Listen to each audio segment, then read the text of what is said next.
मगर फिलहाल law and order एक बड़ा मुद्दा बना हुआ है बिहार की राजनीति में। अभी मुंगेर में देख लीजिए 2 दिन में 3 लोगों की मौत हुई है और सबसे बड़ा मामला बना हुआ है एएसआई संतोष कुमार सिंह की हत्या। इसको लेकर विधानसभा में भी हंगामा मचा हुआ है। प्रायोजक हैं cancer healer centre, a new beginning. Law and order लगातार बिहार में मसला रहता है और अब फिर से एक बार उभर के आया है, विधानसभा में हंगामा हो रहा है, आरजेडी सड़क पर घेर रही है। आपको नीतीश कुमार के लिए कहा जा रहा है कि आप जंगल राज की बात करते हैं। अभी क्या है, अभी ये जंगल राज नहीं चल रहा है। देखिए, आरजेडी के लोग कहते हैं ये मंगल राज में क्या हो रहा है। अगर वो जंगल राज था तो ये क्या मंगल राज है। दरअसल मैं आरजेडी के जो नेता हैं वो जो बात कह रहे हैं उससे मैं बहुत हद तक सहमत भी हूं। आखिरकार पहले जो कुछ भी होता रहा होगा, ठीक है, पहले हुआ है तो जनता ने लालू यादव को सजा तो दी। बिल्कुल, आपको इसलिए चुना, उनको सत्ता से निकाल तो दिया। आपको लोगों ने क्यों चुना? आपको लोगों ने इसलिए चुना ताकि आप बेहतरीन प्रशासन देंगे, लोग सुरक्षित महसूस करेंगे। भाई आपने ऐसा किया भी, इस बात से कोई इनकार नहीं कर सकता कि 2005 से 2012-13 तक आपकी स्थिति उस तरीके से रही और इसी का परिणाम रहा कि 2005 से 10 के बीच में आपका एडमिनिस्ट्रेशन इतना पुख्ता और मजबूत था कि 2010 में लोगों ने प्रचंड बहुमत दिया और आरजेडी महज 22 सीट पर सिमट के रह गई थी। तो अब आप समझिए कि अगर लोग लालू प्रसाद को हटा सकते हैं जो कि इतने पॉपुलर चीफ मिनिस्टर थे, तो लोग आपको क्यों नहीं हटा सकते हैं। और फिर विपक्ष जो बात कह रही है कि तब जंगल राज था तो अभी क्या मंगल राज है।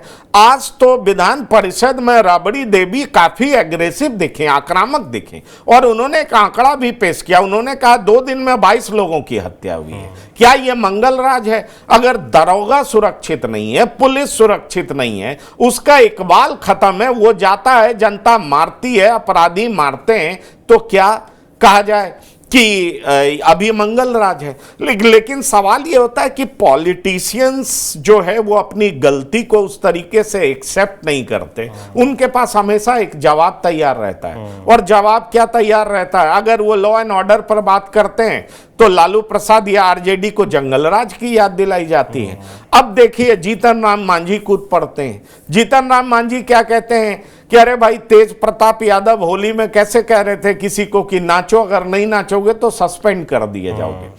अब तेज प्रताप यादव इस तरह की बात करते हैं, लेकिन इसके साथ उन्होंने ये भी एक बात कही है कि बुरा ना मानो होली है। तो कहने का उनका तरीका जो भी हो, पर तेज प्रताप अपने तरीके के लिए जाने जाते हैं। पर सवाल यह है कि एक गलत चीज को दूसरे गलत चीज के सामने रख करके कैसे दबाया जा सकता है। वो भी गलत था, ये भी गलत है। और जब जब लॉ एंड ऑर्डर का मसला होगा तब भी सवाल उठाया जाता था, अब भी सवाल उठाया जाएगा। इस बात से कौन इनकार कर सकता है कि अगर 2 दिन के अंदर 22 लोगों की हत्या होती है, जैसा कि राबड़ी देवी जो बड़ी नेता है आरजेडी की, पूर्व मुख्यमंत्री हैं, अगर वो इस तरह की बात रख रही हैं और सदन का बॉयकॉट आरजेडी करती है, तो इस बात का जवाब सिर्फ ये कह करके तो नहीं दिया जा सकता है कि पहले क्या स्थिति थी। जीतन राम मांझी ये भी कह देते हैं कि अरे इनके पिता ने तो एक आईएएस ऑफिसर से ये कहा था कि ये काम करो नहीं तो उल्टा लटका देंगे। तो सवाल ये उठता है कि ये सारी बात अगर उन्होंने कही भी थी तो उन्होंने कही थी तो गलत कहा था, और गलत कहा था तो जनता ने जवाब दे दिया। लालू प्रसाद सत्ता में आ कहां पाए हैं 2005 से, और बीच में 1-2 बार आए भी हैं तो नीतीश कुमार के साथ आए हैं। नीतीश कुमार ही मुख्यमंत्री थे, वो तो समर्थक दल थे ना, घटक दल थे। तो सवाल ये उठता है कि लॉ एंड ऑर्डर जिसको लेकर के आप अपनी पीठ थपथपाते रहे हैं, अगर आपके शासन में लॉ एंड ऑर्डर का इस तरीके से मजाक उड़ता है, पुलिस वाले मारे जाते हैं, एएसआई की जान चली जाती है और दरोगा को पीटा जाता है और लोगों की हत्या होती है और होली के अवसर पर इस तरह की बात होती है, तो गंभीर सवाल तो है। और यह सवाल हर उस शासन पर उठेगा जो शासन सत्ता में होगा। तो सवाल यह है कि जो बात आरजेडी उठा रही है इस मसले को लेकर के, मैं बिल्कुल मानता हूं कि ये जेडीयू के लिए या एनडीए के लिए कभी भी अच्छा नहीं है। वैसे एनडीए के नेता कह रहे हैं कि अपराधी पाताल में भी होंगे, उन्हें निकाल लिया जाएगा। ये सारी बातें सुनने में अच्छी लगती हैं, ये अच्छी लगती हैं। पाताल में है, निकाल लीजिएगा, लेकिन अपराध होने से पहले ही रोक लीजिए तो ज्यादा अच्छा है, ज्यादा जनता सुरक्षित महसूस करेगी। हत्या हो रहा है, तनिष्क के शोरूम को लूटा जा रहा है। आप भले ही अपराधियों को पकड़ ले रहे हैं, लेकिन क्राइम तो हो रहा है ना। और क्राइम हो क्यों रहा है? अपराधियों का मनोबल इतना कैसे बढ़ गया है कि वो दरोगा की हत्या कर दे रहे हैं। आखिरकार क्या पुलिस का इकबाल खत्म हो गया है?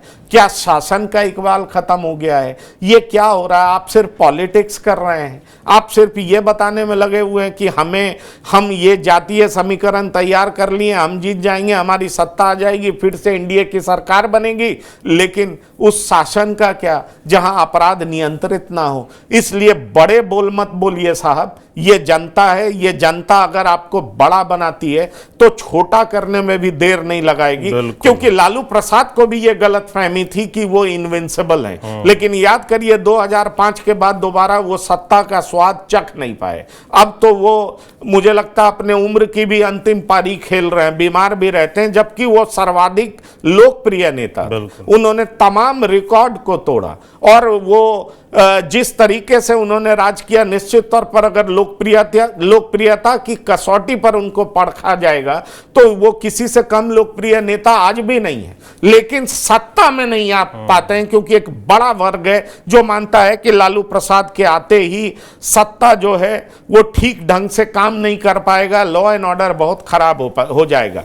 पर लालू का भय दिखा करके अगर आपके राज में भी ऐसा होगा तो जनता कुछ और सोच सकती है। ये बात सच है। लॉ एंड ऑर्डर इतना बड़ा मसला है जिसकी चर्चा सदन में भी हो रही है, और जिस तरीके से सदन में हो रही है, लाख सफाई जेडीयू के नेता दे दें, बीजेपी के नेता बोल दें, पर यह चुनौती बड़ी है। और जो सबसे बड़ी बात की जो एनडीए कहती थी लोगों के सामने कि हम क्लीन एडमिनिस्ट्रेशन देंगे, अपराध मुक्त शासन देंगे, वो फिलहाल दिखाई नहीं पड़ता है। लोग त्राहिमाम में हैं, लोग इस उम्मीद में हैं कि बेहतर होगा, क्योंकि नीतीश कुमार पहले बेहतर करके दिखा चुके हैं। पर अब स्थिति बेहतर वाली नहीं है, अब स्थिति बदतर होती जा रही है, इसलिए सवाल भी उठ रहे हैं। बिल्कुल, जो आइडिया बेचकर कि भाई लॉ एंड ऑर्डर, जंगल राज, तमाम सवाल आपने खड़े किए और सरकार में लगातार काबिज हैं, तो अगर आपसे गलती होगी, आपके राज में गलती होगी, तो जनता सवाल तो उठाएगी ही। और विपक्ष के पास भी लाजमी ये मुद्दा है, तो वो भी उठा रहा है।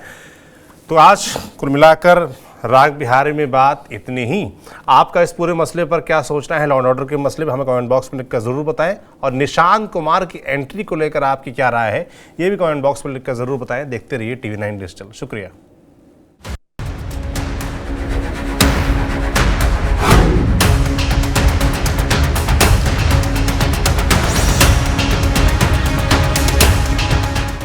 प्रायोजक हैं cancer healer centre, a new beginning.